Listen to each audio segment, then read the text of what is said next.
Come join me as I check on my 2025 seed collection sites. Now, every year our native seeds are ready to collect at slightly different times of year. They can be a little bit of variation, about maybe 1 or 2 weeks.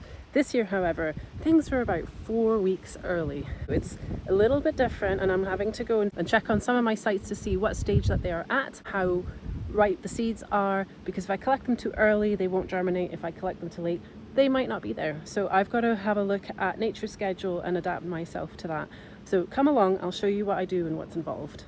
So I'm in Perthshire today, looking at some of my Perthshire sites. And I'm having a look at all of them because they're a little bit farther away than my collection sites closer to home. So in terms of logistics and timing, I've got to have a look at where things are at, particularly because everything's early this year. And I don't want to risk losing the window of opportunity to be able to collect. I'm standing in front of some of the oaks here that I collect from. 2025, at least in our area, so Perthshire and central Scotland, have every indication of being a fairly good year, if not a mast year for oak. A mast year happens every 3 to 5 years roughly, and it's a year in which oak produce like a huge amount of acorns, or dripping in acorns. Last year it didn't look like this. This year you can see they're absolutely laden, which is fantastic. So this is a pedunculate, or an English oak, and pedunculate oaks have acorns, usually several, on a long stem like this, and then the leaves themselves are very close to the actual branch there, like that. The sessile oak, the other of our two native oaks, are the opposite way around. The acorns would be close to the stem, and the leaves would have a little bit more of a stem on them. They'd be hanging further off, as it were. We tend to find the sessile oak more on the west coast, and then these pedunculate oak are very common sort of in the central and eastern side of Scotland. And mast years happen at different times in different areas. They don't all happen at the same time across all parts of Scotland. West coast oaks, from what my colleagues are saying, aren't looking to be that productive this year, whereas ours over on this side are showing really great signs. I mean, look at that, it's just beautiful. Usually we'd be collecting these at the end of October to coincide with the change in the weather, the rains coming, temperatures dropping, and these start to fall off. They're still quite green, as you can see. Usually they'll be a little bit further developed. The shells here will be a little bit more brown, and they'll start to pop out of the shells, if not fall off the tree completely. So I'll definitely be coming back to collect these definitely in a few weeks' time, maybe about 4 or so. They're just not ready right now. They're too unripe to collect just yet. So a little bit of patience, but it's given me an idea of where they're at so I can plan accordingly. And also, because we're mast year, see if I can get some volunteers in to come and help. Many hands make light work, and this is always a really enjoyable activity. Let's just look at this beautiful, beautiful old oak tree behind me here. Absolutely gorgeous. Very old, very majestic, and lots of acorns. It's got some beautiful, beautiful old rowan trees here.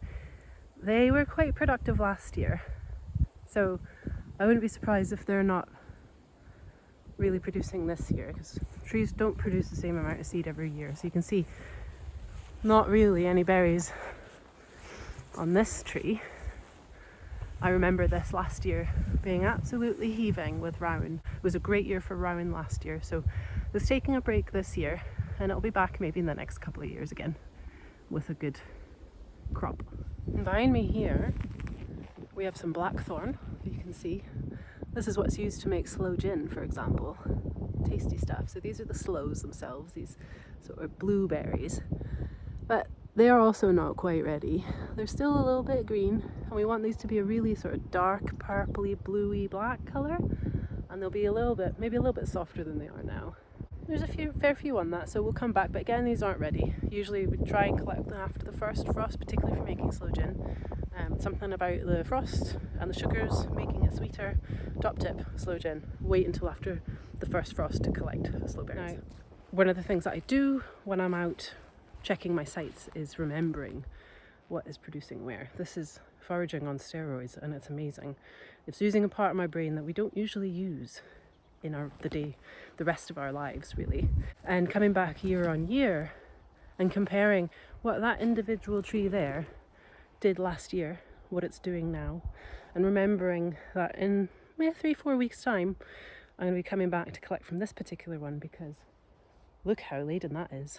It's a really good exercise for my brain. Plus you spend the whole day outside walking from tree to tree, meeting the trees, and they become sort of personal to me because I know them. I get to know them.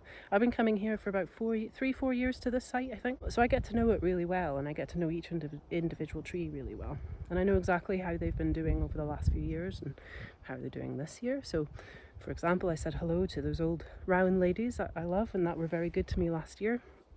But this year, they're having a rest. So I'll come back again maybe next year, see how they're doing then. And here we see some lovely oak regen. Look at that. That's one oak sapling here. That'll probably be about 1 or 2 years old based on how big that is. Beautiful to see this. With so much grazing pressure generally in Scotland, we don't see all too much of this. So this is wonderful, a sign of hope. This is hazel. Hazel usually has clusters of hazelnuts like this, usually sort of on the underside.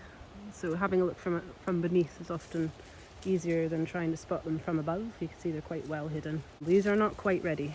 They're not far off, but they're not quite ready, so I'm not going to pick them now.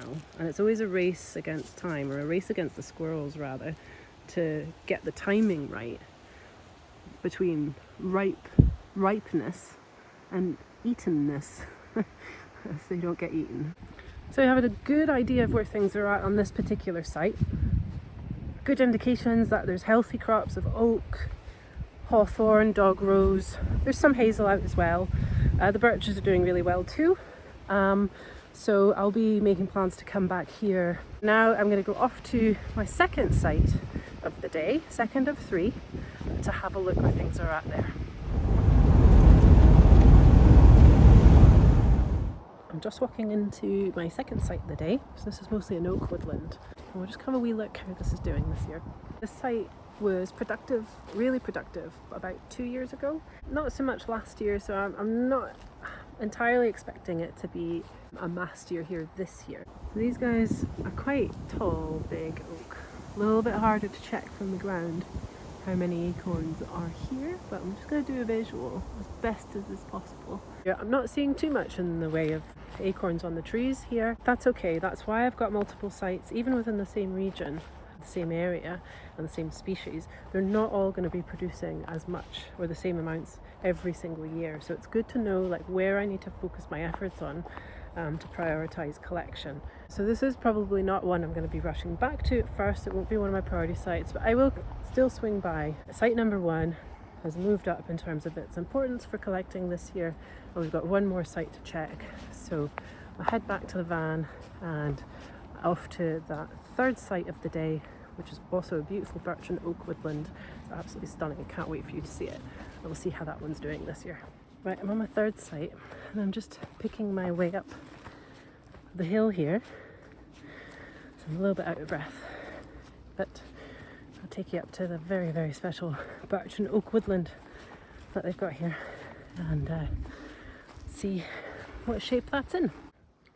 So it's just this most beautiful woodland and it's just exquisite.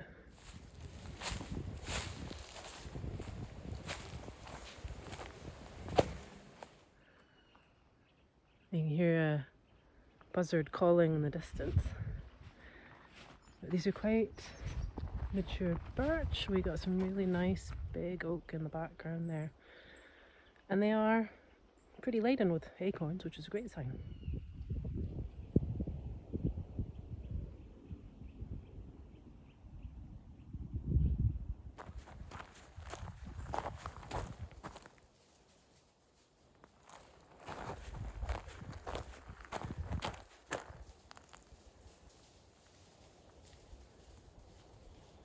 There's some deer popping about as well that I've disturbed. They've heard me finally and have gone running off. But it's just so nice to spend a day in the woods with all the wildlife around me, the birds calling, the deer, all the trees. And it's a beautiful day. You can tell I'm sweating buckets because it's actually turned quite warm. No, it's been a successful day so far. Yeah, it's a beautiful day to be out. Beautiful.